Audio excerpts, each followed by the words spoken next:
ப்ரமோஷனுக்கு வந்து நடிகர் யோகி பாபு எங்கே வந்துட்டாரா? இல்லை அங்கே இருக்காரா? எங்கே இருக்காரு சார்? இங்கே இல்லைங்களா? மாலை வணக்கம். நம்ம ஸ்டேட் நாட்டு வந்துடுவோம். இஎஃப்எக்ஸ் பண்ணினாங்க சாதனைகள், பயங்கர பிரம்மாண்ட ஃபைட் மாஸ்டர்ஸ் எல்லாரும் பற்றி எல்லாம் சொன்னாங்க. ஒரு இயக்குனர் மட்டும்தான் ஒரு சீனையும் ஒரு ஃபைட்டையும் கம்போஸ் பண்ண முடியும். அவர் பண்ணதானே இது எல்லாமே. ஒரு வெற்றி அவருக்கு மட்டுமே சேரும். ஒரு தோல்வியும் நாளைக்கு காலையில் அது படம் தோல்வினா அவர் என்ன கழிவுகளை ஊற்றுவீங்க? அப்போ வந்து இவ்வளோ பெரிய விஷயங்கள் ஒரு சுந்தர்சியை ஒரு மணிரத்னமோ யாரையை பற்றி ஒன்று பண்ணிட்டாங்கன்னா இன்றைக்கி இண்டஸ்ட்ரியை தூக்கிச்சு கொண்டாடிடுவீங்க.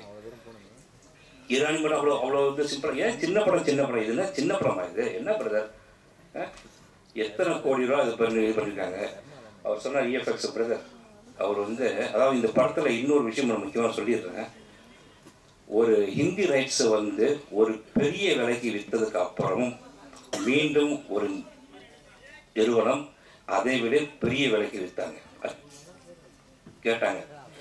அந்த அக்ரிமெண்ட்டை கேன்சல் பண்ணி அவங்களுக்கு ஒரு பெரிய தொகையை லாபம் கொடுத்துட்டு மீண்டும் அந்த நிறுவனத்துக்கு 1 கோடி ரூபாய்க்கு மேலே அதிகமாக அது வந்துச்சு. அதை வந்தோடனே நான் சொன்ன பிரதர் சூப்பராக இப்படி பிரதர் வரல பிரதர்ன்ட்டு நான் சொன்னதுக்கு அப்புறம் அவர் என்ன பண்ண தெரியுங்களா? அப்போ தான் அந்த பாம்பு வந்தது. இந்த பணம் அவர் கையில் இருந்துச்சுன்னா பாம்பு வரும், யாழி வரும், சிங்கம் வரும், புலி வரும், எல்லாம் வரும். பணம் இல்லைன்னா அப்படி கம்முன்னு இருப்பார். பணம் அதாவது அவர் மாதிரி ஒரு தயாரிப்பாளர், ஒரு இயக்குனர் நீங்கள் யாருமே இந்த இண்டஸ்ட்ரி பார்க்க முடியாது. தயவு செய்து கூட நண்பர்கள் அனைவரும் இவரை எந்த அளவு நீங்கள் எல்லாரும் ஃபோக்கஸ் பண்ணுங்கள். இந்த படம் ரிலீஸ்க்கு அப்புறம் மிகப்பெரிய இயக்குனர் அவர், அதில் எந்த மாற்ற கருத்தும் கிடையாது. ஏன்னா வந்து இன்றைக்கி வந்து இயக்குநர்கள் பஞ்சம், நடிகர்கள் பஞ்சம், தயாரிப்பாளர்கள் பஞ்சம், விநியோகஸ்தர் பஞ்சம். இந்த படத்துக்கு திருமலை நண்பர் இவ்வளோ பெரிய தொகையை அவர் செலவு பண்ணி ஓன் ரிஸ்கில் அவர் பண்ணுறாருங்க. அப்போ அதுக்கான கண்டென்ட் இல்லாமல் அவர் பண்ணிடுவாரா? அவர் ஆஃபீஸ்க்கு 50 படம் வருது, எல்லா படத்தையும் அவர் பண்ணுறாருங்களா? இந்த படத்து மேலே அவ்வளோ ஒரு நம்பிக்கை, அவ்வளோ ஒரு விஷயங்கள் இருக்குது.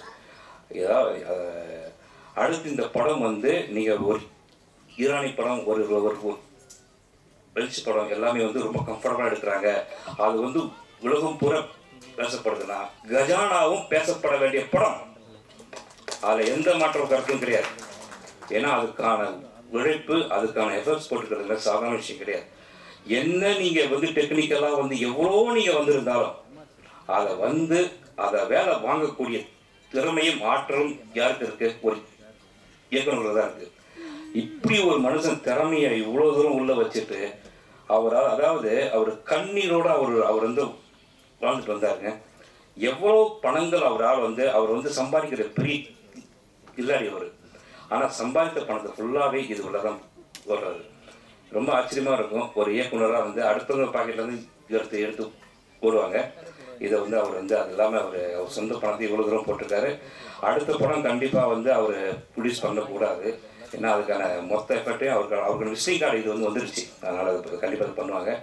அப்புறம் பிரபாகர் சார் சொன்னார், சார் முதல்ல ப்ரமோஷனுக்கு வந்து நடிகர் யோகி பாபு எங்கே வந்துட்டாரா? இல்லை அங்கே இருக்காரா? எங்கே இருக்காரு சார்? இங்கே இல்லைங்களா? அப்போ 7 லட்ச ரூபா அவருக்கு போகணும்னு அர்த்தம். 7 லட்ச ரூபா போயிருந்தால் கண்டிப்பாக இங்கே வந்திருப்பார். அது எவ்வளோ பெரிய ரொம்ப கேவலமான விஷயம்.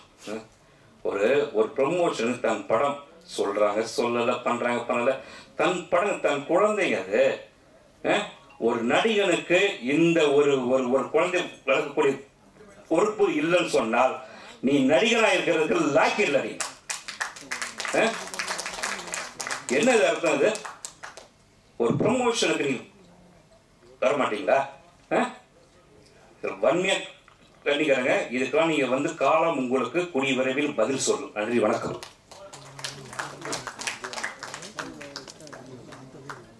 ரெடியா?